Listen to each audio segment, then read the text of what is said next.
สบายดีพี่น้องมัดสุขุสุคนนะจ้าโอ้แดดส่องขนาดมาหับน้องบอลเลยพี่น้องเลยผมจะเอาโต๊ะมาเล่นไล่ไปกับอ้ายค่ะเพิ่นยังพันได้อยากเมื่อพี่น้องทาบอลนะแดดกระทบตอกพี่น้องตอกแดดเพิ่นเริ่มพันได้อยากเมื่อเจ้าสิเมื่อแล้วแม่เจ้าสิเมื่อแล้วแม่ไม่อยากเล่นว่า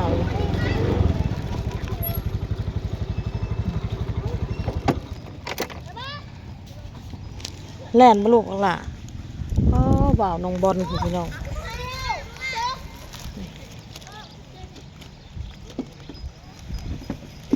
แต่ละมื้อนะเพิ่นให้มาหับเอาน่ะ7 โมงพี่น้องแต่อันนี้เพิ่นเลิกโรงเรียนน่ะ4 โมงยังเนาะประมาณ3 โมง40ประมาณ3 โมง 40นี่เพิ่นก็เลิกแล้วโรงเรียนเพิ่นเนาะพี่น้องเนาะเลิกแล้วก็ประมาณ4 โมงปลายก็ถือว่าเราก็ได้เล่นเต็มที่แล้วมอง5 โมงนี่คนมาหับเอานี่4 โมงปลายพี่น้อง4 โมงครึ่งแต่คนออกจากเรือนมาก็4 โมงปลายเอาหอดไปที่4 โมงครึ่งนะพี่น้องเนาะ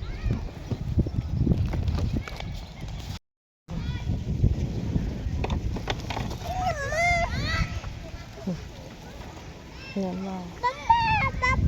เบิ่งว่าวน้องบอลพี่น้องพูนเห็นบ่ว่าวน้องบอล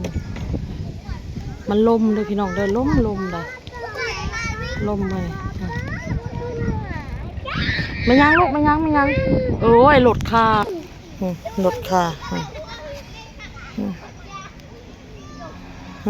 อายุไปอยู่ผมเห็นบ่าวอ้ายเป็นพอ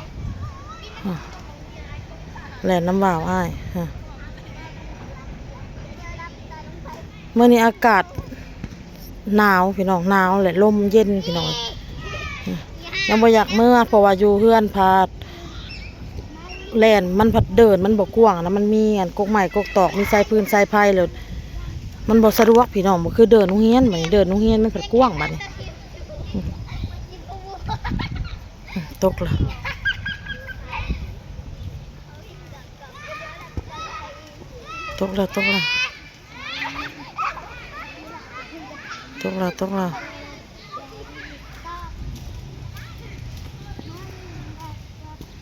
มาเด้อลูกเด้อระวังก็จะเตะบ้านถึกได้มาได้จะนอนกับพาเมื่ออะไรพี่น้องเอ้ย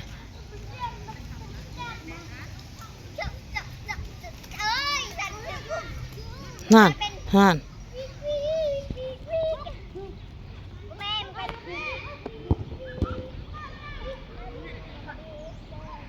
มาลงมา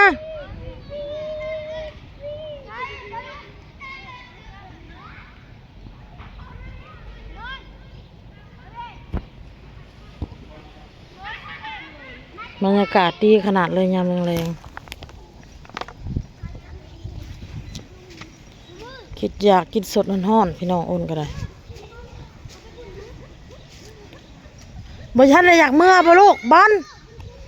เอ้ยบอลยังพันอยากเมื่อบ่โอ้ขำเลยนะลูกไปได้เมื่อใด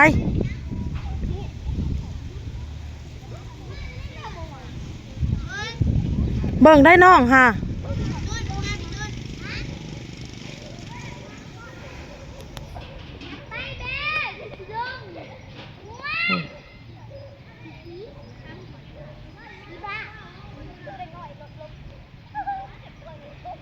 เอาเงินให้นะมาโรงเรียนนะ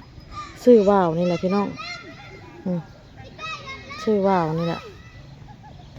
ขาดแล้วก็ซื้อใหม่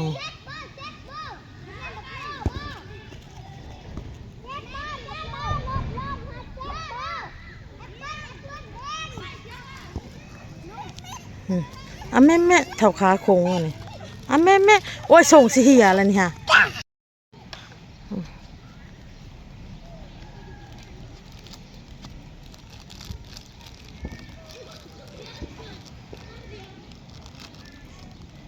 ไปลูกไปบอลเลยเมื่อได้ลูกบอลเลยบอล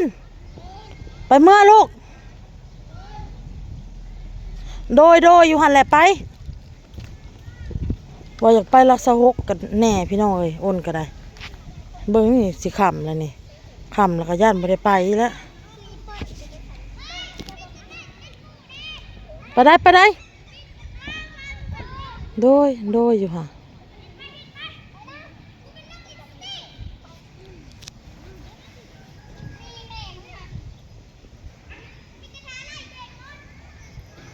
มาลูกมา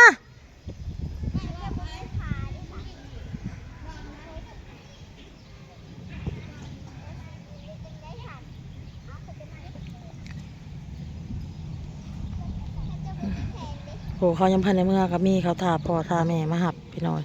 หน้าที่พ่อแม่ก็ยังค่าเวียกค่ายังพันในมาหับกับมี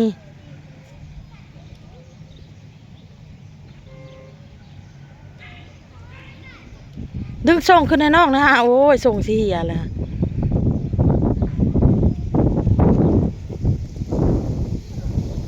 มาลูกเอาน้องมาไปได้เมื่อได้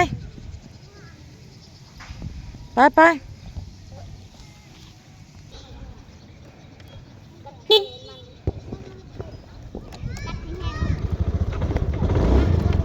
อะไร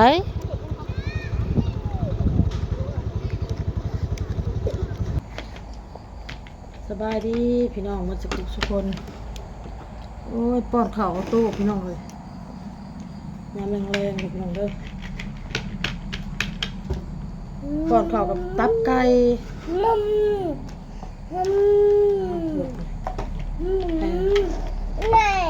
FC เป็นคอมเมนต์มาว่าให้น้องลินรถนะดีแล้วน้องลินรถลินล่างนะดีแล้วดีกว่าให้น้องลินโทรศัพท์เพิ่นว่า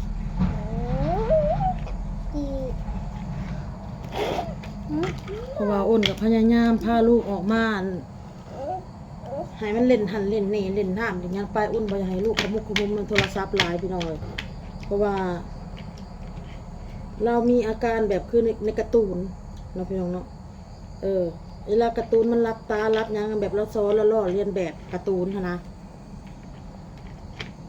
ทำลายตัวเองยืนอยู่แล้วก็ทำลายเจ้าของ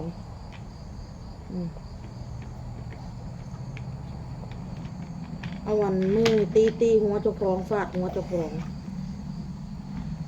เห็นบนหน้าผากนี่พี่น้องเห็ดนี่แหละรับตามกระตกระเบียงหน้าบ้านนะกายตีเพิ่นบัดนี้เฮาก็แม่นสิแนมตลอดเนาะบางทีเฮาก็ก้มหันก้มนี่แนมหันแนมนี่แป๊บเดียวปุ๊ซะ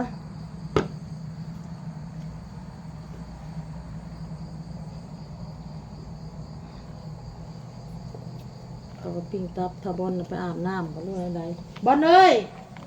จะเห็นยังลูกจะอาบน้ำบ่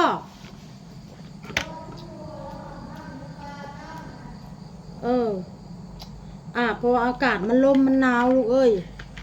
กำมาเด็กมาผัดหนาวได้สิบอกให้มาแต่โรงเรียนแล้วก็ยังไปถูกไปเล่นว่าวอยู่เดินอันโรงงานไม่อันวิกถูกพี่น้องเลย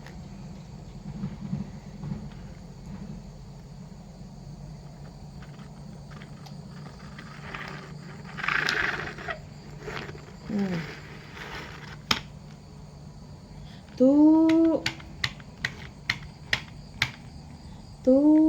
ลูกสบายดีตู้เห็นอะไรตู้บายบอมกันอ้ายมัมอันนี้มัมบอนบอนบอน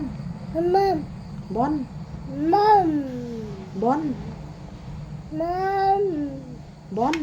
เฮ้ยโอ้ยปลาเอื้อมมาลูกเป็นอันน่ะยังเกาะเล่อบอกเล่อพี่น้องน่าเกลียด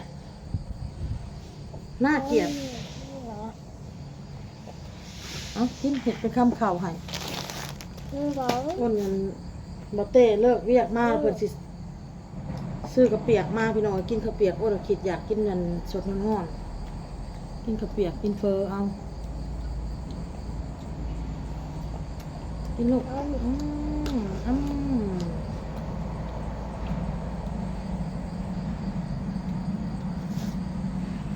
เสร็จ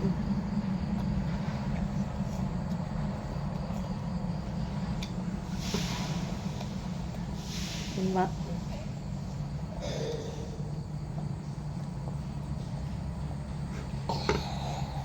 ใกล้จะเป็นนอนมื้อนี้พี่น้องเอ้ยเป็นนอนแล้วก็ฟ้าวทูเฮือนแล้วทูเฮือนอาบน้ำอาบใน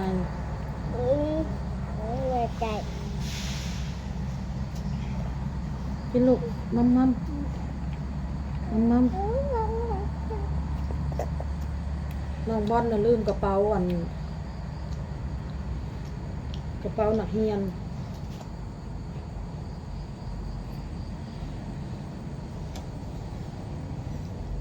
อยู่โรงเรียนพุ่น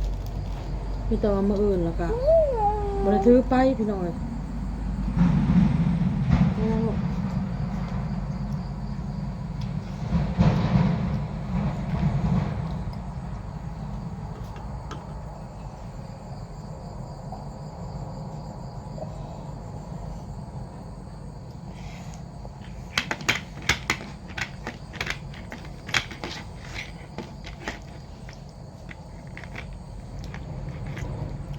อื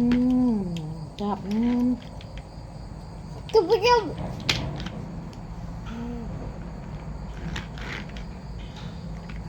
ได้แหละพี่น้องให้คลิปนี้ก็ได้นี่ยังพี่น้องเอ้ยไปหับเอาลูกโรงเรียน โอ้พี่บ้าจุ๊บบ้า มากับป้อนข้าวเท่านี่โตยันเป็นหิว มาแดงลูกดี เตะมากเลยอะกินข้าวเปียกบอลจะกินข้าวเปียกหรือกินเฟอลูก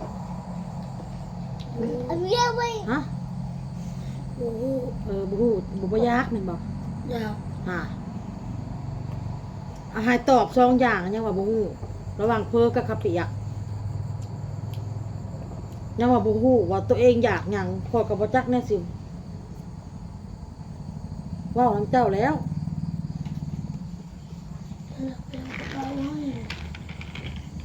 ไปกันแล้วถึงไป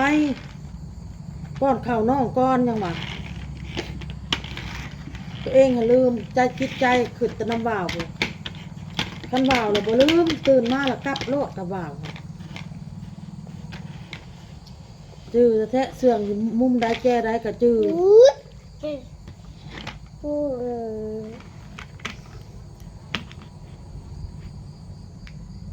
ย่านน้องลินย่านน้องเห็นจุกเอาเข้าไปเสื่องจะเคาะไก่กูว่าว ไอ้บิ๊ก